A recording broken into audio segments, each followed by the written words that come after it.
Survivors might just need to be buffed in Identity V. Coming from a hunter main who has mostly considered the game to be survivor-sided, many of you who know me must think that I have gone crazy. I can't exactly deny that, but let me tell you a story of what led me to this conclusion. 2 weeks ago, I rummaged through my head looking for an interesting topic to cover on my next video. No ideas came up, so I looked at the competition and found that Dead by Daylight had just dumped a massive amount of useful information and fascinating data onto their players. Killer win rates, the equivalent to Persona Web trait usage rates, and how they compared to the pre-adjustment stats. I fell in love. These stats were amazing. Flawed in many aspects, but I still loved them. I wish that Netease would just do the same. They did though, right? They released the win rates for hunters versus survivors. You are right. So that is the end of it. The end of this video.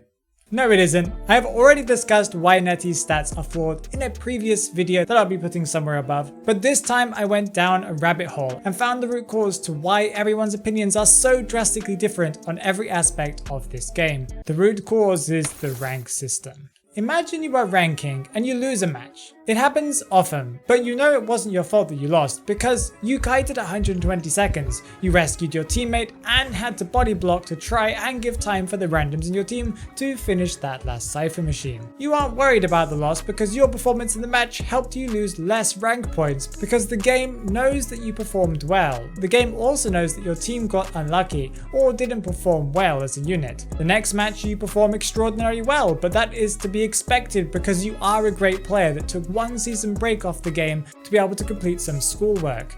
You aren't actually a mammoth player, even though the game says that you are, because you are actually as skilled as a unicorn player. The game knows this too, so it gives you extra points because of your win to fast track you back up to the tier where you should be. Oh, wait. That isn't how it works in Identity V now, is it? No, it isn't. I came to the realization that Identity V doesn't have an MMR system. That is a hidden in-game number that every player has but is unaware of. That is what the game considers to be your level in the game, regardless of your tier. Every loss, win, or well-played match will either increase or decrease this hidden number, and will help match you with players of a similar MMR, or in other words, skill level. How do I know that IDV doesn't have this intricate system for matchmaking?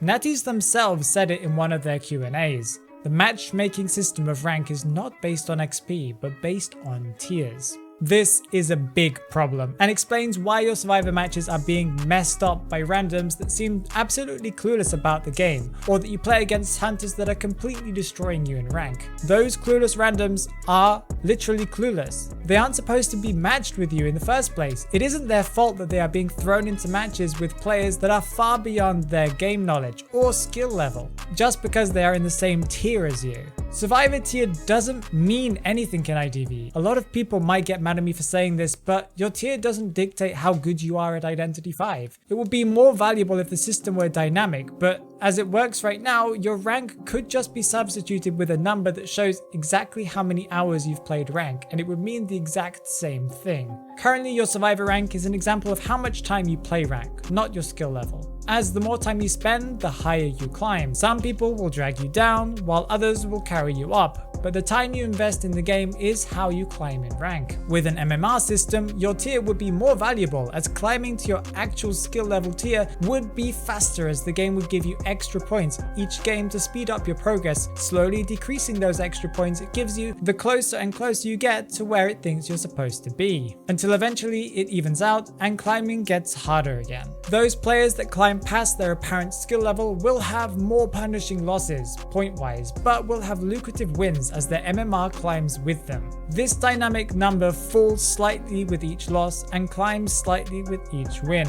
making it easier next season to get back to your rightful place. To illustrate my point, let me explain how the current system in Identity V works. Then you be the judge and tell me if this is fair. If you win a match, you gain plus 8 points. For escaping, either out of the dungeon or out of the gate, be it a win or a loss, you get plus 1. And if you're on a losing streak, you get plus 1 or sometimes plus 2. And the most problematic one, if you get best deduction, you get plus 3. Yay! Netease rewards skilled players by giving them plus 3 towards their next star within their tier. Yes, but also no.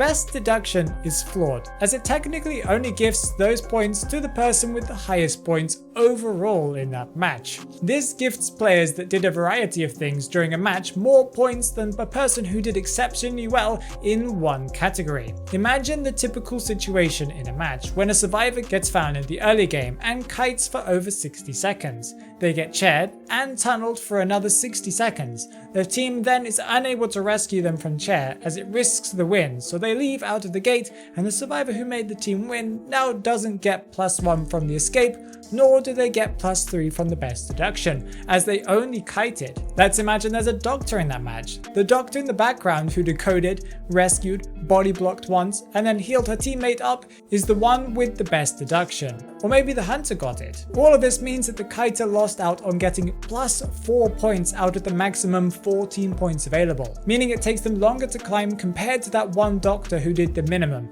and may not even understand how to play the game properly. This player essentially gets carried up the rank ladder. Do you think this system works? Does your ability to avoid being tunneled and escaping disregarding your teammates show your skill in Identity V? This system promotes survivors getting carried through tiers, as the wins are often dictated by the performance of 1 to 2 survivors. The same way that a good survivor can carry a team to the win if they are found first, the more you can probably empathize with the opposite situation, where the first kiter has no clue what they're doing and the match snowballs into a heavy loss for the survivor side. What does this all have to do with what you said earlier about survivors possibly needing a buff, Phoenix? I'm glad you asked. You did ask. Right?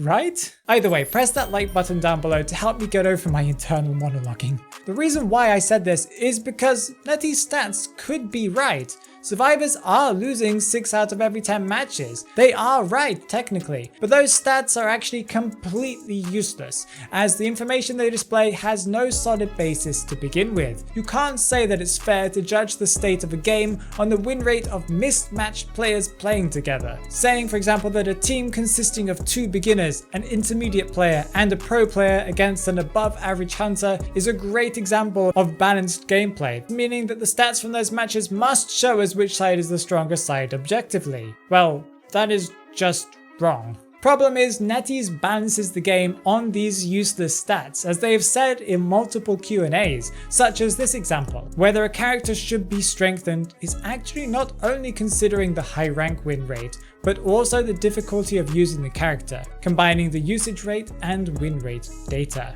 This is a flawed way of balancing the game, even if the win rate data actually meant something. But in Identity V, it just doesn't mean anything. How can we complain about Cypher Rush, camping, tunneling, and all of these other things when the matches we get put into are with massively uneven skill level players? That is something we truly need to look into.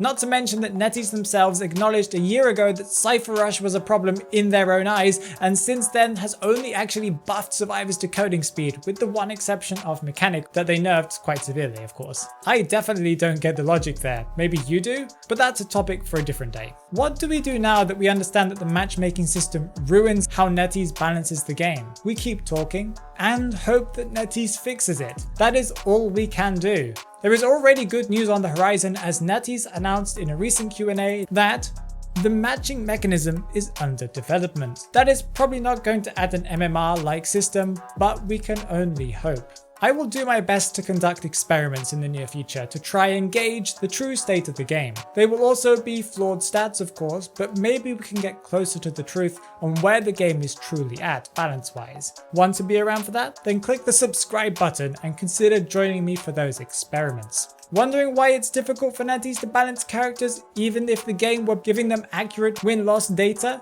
Then click on this video here and you can learn a little bit more about balancing issues.